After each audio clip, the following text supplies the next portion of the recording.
Buying crypto as a woman is just so fun because I have no idea what the fuck it's about. It's like gambling. This is not a good approach. Crypto and gambling, I do not like to put those two in the same category. I like to think of crypto as the sprinkles. So like you don't get to have a sundae without your base of ice cream. To some degree, there is a lot of truth in what she is saying. When people speak with so much conviction that it could potentially put people off actually making moves in blockchain and Web3. You saw the post, you know that one. Be an entrepreneur so you can sip champagne at 11 a.m. on a Tuesday. Then 20 other people reposted it, people who probably don't even run a business. And suddenly, we've got a whole generation thinking entrepreneurship equals. She's so freaking right. Let's be honest, okay? There is so much opportunity to earn money online, to be an entrepreneur and to make. Welcome to Rich and Regulated, where women learn to build wealth in alignment and flow. I'm Jessica Soul. For over a decade, I've helped women create the lives of their dreams, and here I'll share how I build wealth, fast-track results, and reveal money truths that will blow your mind. Let's get wealthy. You guys loved the last reactions podcast, and so here we are again. I have no idea what the team is going to present me with this week, but we had so much fun. So let's roll through and see what we can commentate on this episode. Buying crypto as a woman is just so fun because I have no idea what the fuck it's about. It's like gambling. All right, I'm going to have to stop her there. This is not a good approach. We're going to see what she's got to say, but crypto and gambling, I do not like to put those two in the same category, but let's see what else she's got to say. I usually make my decisions based on if I like the name. I have Solana. I don't know, it's giving mysterious fairy princess. Well, I mean, considering my name is Jessica Soul, like I can't really say mystical fairy princess vibes are mine, but let's hear what else she's got to say. Don't know what ETH is, but I've punted thousands of dollars into that. But like, what the fuck is an XRP? You know what I mean? All right, so I'm going to be real with you guys for a minute because I hate seeing content like this. I feel like this is putting a bad name towards not only this person, but towards Bitcoin, towards crypto, and towards investing as a woman in general. So if you come across stuff like this, if you are in any way in the sphere of content like this, I would recommend you scroll on by and click the not interested button because this gives building wealth a really, really bad name. I like to think of crypto as the sprinkles. So like you don't get to have a sundae without your base of ice cream. You got to get the whipped cream. You got to get the caramel syrup. You got to get the banana. You got to get the maraschino cherry. And then the sprinkles go on top, right? I feel like if you do not have the basics, so access to the public equities markets through stocks, if you don't have maybe some bond exposure or fixed income exposure, if you're getting a little bit older, if you don't already max out the tax advantages you have with accounts that are available to you, like a 401k, a 403b, an IRA, Roth IRA, if you're not doing all of the basic stuff at the bottom of the sundae, you don't get sprinkles yet. Okay, I could kind of see where she was going with this, and yes, to some degree, there is a lot of truth in what she is saying. But I think that one thing that really infuriates me about the internet in general is when people speak with so much conviction that it could potentially put people off actually making moves in blockchain and Web3. What people don't understand at the moment is that we are sitting inside of an opportunity window, and it's not about waiting till you've got all your other eggs and all your other ducks in a row to then get your sprinkles on top. Because at the moment, working with crypto is the sprinkle that could turn you from scarcity into a multimillionaire within the next 5 years with so much ease if you understand it. So what I would like you to take away from this is not that crypto is the sprinkles on top, but to educate yourself so that you know what you're doing with the said sprinkles. Crypto is too complicated. This is the most mistake that women make or that women think. I am not a crypto expert, but I know that it's not too complicated. I am so happy that this woman is bringing this forth, because this is the number one thing that stops people from entering into the world of crypto, is this perception that crypto is complicated. What I want you guys to understand is that every single thing in life, including your perception of crypto, is simply the lens at which you're choosing to look through. It's like saying that it's too hard to learn how to ride a bike, or being a business owner is too complicated. But what you're actually saying, if this is your perception, is that you are unwilling to step out of your comfort zone. I can understand what you think. You think like there are numbers, I never heard about that, I didn't have in school or whatever. I can totally understand. And like I say, I am not a crypto expert, but what I do is I participate in the crypto market. I have people around me who can answer me questions. I have tools. Yeah, so I love what she's saying there. You know, I grew up believing that I was dumb and literally uncoordinated, dumb, couldn't read very well, to the point that I was actually told, I think it was when I was in grade 7, I had the reading capacity of a grade 5 child. And so when I was little, those types of beliefs and conditioning definitely didn't help me become a literate numbers girl when I grew up, right? But the thing is that if you have the right people around you, and trust me, like between free podcasts and a little bit of education and a good mentor, you can achieve anything. It is really just about deciding that you want to make change in your life and then going for it regardless of what the noise is saying around you. I don't have money in the banks. Everything I spend is on crypto, is my wallet. I think everyone needs to start doing this, knowing that you have the power to do it. What is self-sovereignty? All right. I don't know who this woman is, but I love her already. She is so fucking smart, right? And I've often said, and if you've listened to any of my content in the past, if you looked in my bank account, you would think I was broke, because I approach in the same way that she does. You know, my community and myself, I value sovereignty and autonomy. And one of the things that a lot of people do not quite yet understand is that holding the majority of your money, I say money in inverted commas because it's kind of just like numbers on a screen. If you're holding fiat, it's not in your custody, even though people believe it is. But if you have the majority of your money in central banking, you do not have autonomy, you do not have control, and you do not have sovereignty. Let's hear what they have to say. Self-sovereignty mean to you? Like, what are the aspects of it? Away from the world. All right, is that the plan, to get some space and to unplug from the grid a little bit? You kind of have to be in the world, but off the world, if you don't want to be controlled. One thing I found about the crypto community is they really get. Yeah, so I love what she says about control, and I'm a rebel at heart. So, you know, if you tell me I can't, I definitely will tell you that I can. But the thing is that the majority of people, like we're looking at 95% of the population still don't even own crypto, right? And so there's a clear distinction there that a lot of people don't understand how controlled they currently are inside of current systems and how free they can be inside of decentralized systems.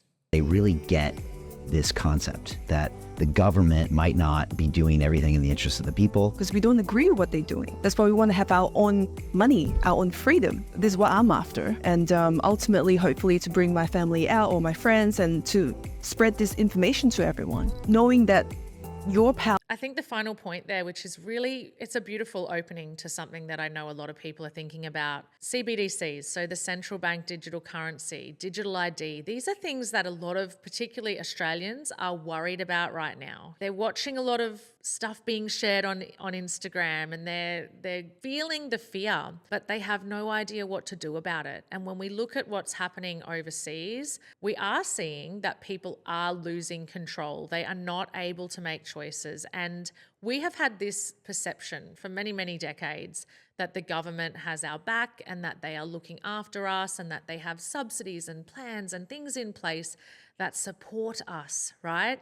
People actually think that like Medicare is something that they're doing us a favor with, even though they don't realize we're actually paying for our Medicare through all of the taxes that we pay, right? So although that's a bit of a rabbit hole, I think the thing is that a lot of people are feeling fear and they're feeling confusion. And one of the easiest ways to reduce that fear and to reduce that confusion is to start working independently. Take that full level responsibility for what you're doing in your life and start diversifying, spreading your eggs and moving into systems that you have full control of. This is peer-to-peer, this is person-to-person, this is permissionless. So when you're working in the blockchain, you do not need to ask for a limit rise when you make transactions. Everything is instant, you don't need to ask for permission, and this is the way the world is going. So if you're fearing things like CBDCs or digital ID, this is what you should be looking into. Just quickly, guys, if you're a woman who's earning well but still feels like your money isn't working for you, I can help. My Build Your Wealth portal is the perfect place to begin, and for less than $100 a month, I'll teach you the exact groundwork that has allowed me to create freedom for my family. Just hit the link in the show notes to connect into my community today. Now back to the episode. You saw the post, you know that one. Be an entrepreneur so you can sip champagne at 11 a.m. on a Tuesday. Yeah, that one. Then 20 other people reposted it, people who probably don't even run a business. And suddenly we've got a whole generation thinking entrepreneurship equals beach brunch and bottomless mimosas. Let me break. I love this woman so much. I think I could just literally consume her content all day because she's so freaking right. Let's be honest, okay? There is so much opportunity to earn money online, to be an entrepreneur and to make bank. The opportunity is there. But for most people, they have no idea the kind of sweat equity that is going to be required.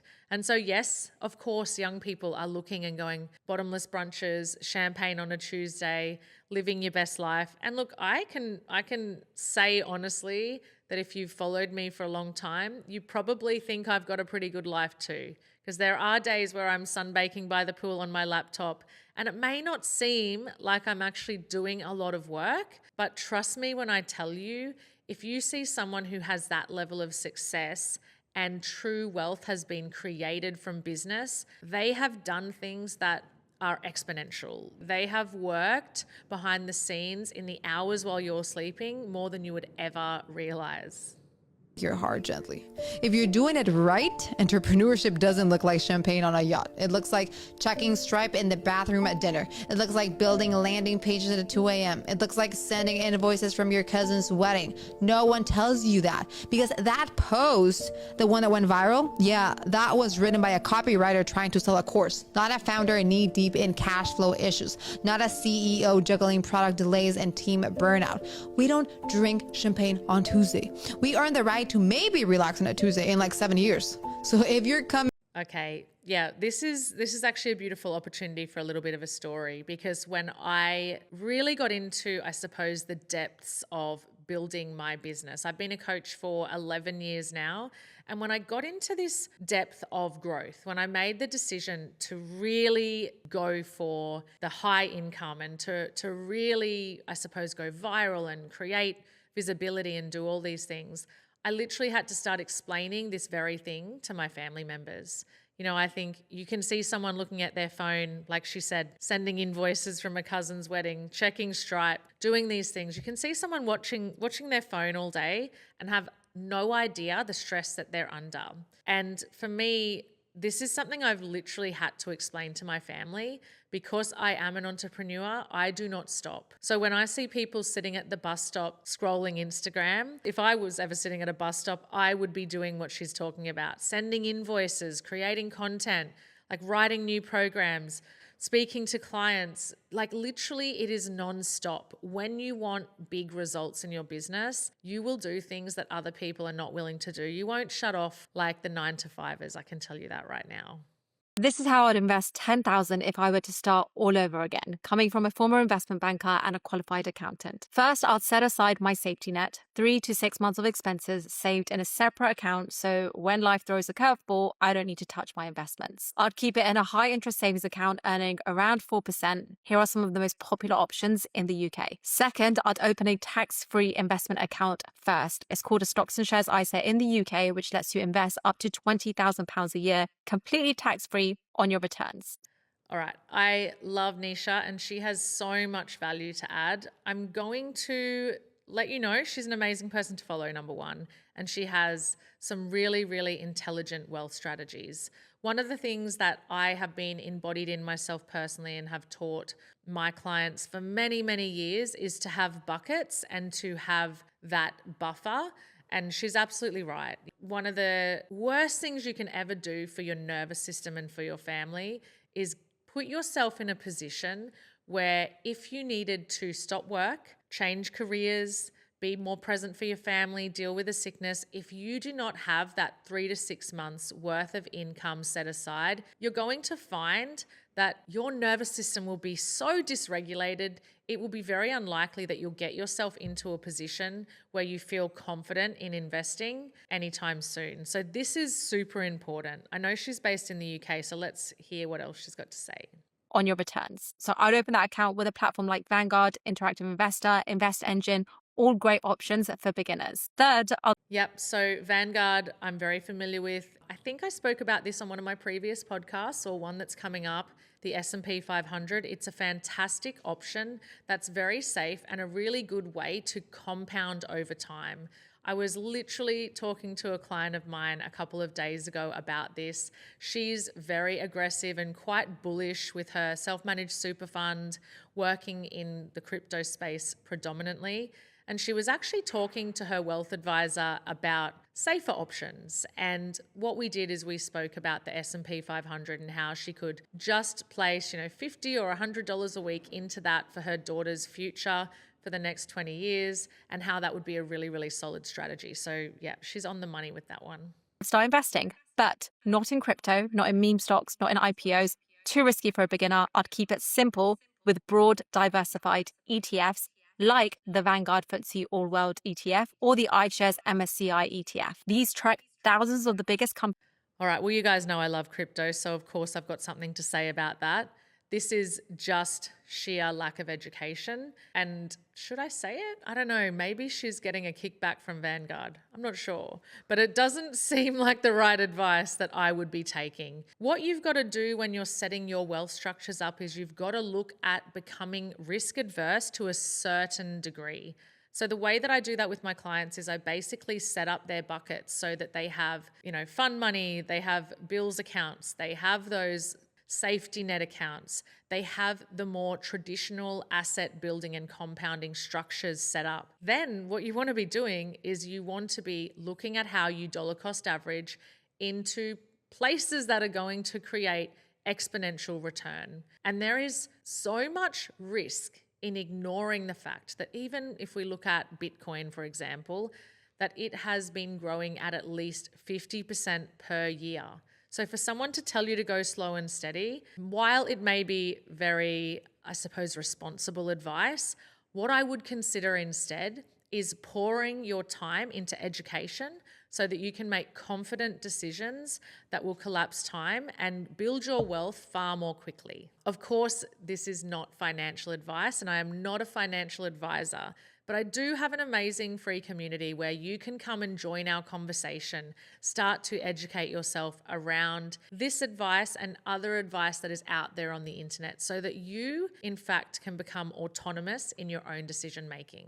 I hope that you love these reaction videos as much as I do. I know that for me and for many people around me, it's so easy to be influenced by the internet. And so if I can encourage you to do one thing is challenge what you're consuming and have fun with what you're consuming. Learn how to think autonomously. And I'd love to know in the comments what you thought. See you on the next one. If you've gotten value from today's episode, make sure you subscribe and leave a 5-star review. And if you're ready for more support in building regulated wealth strategies, check out the link in the show notes. Have a beautiful day.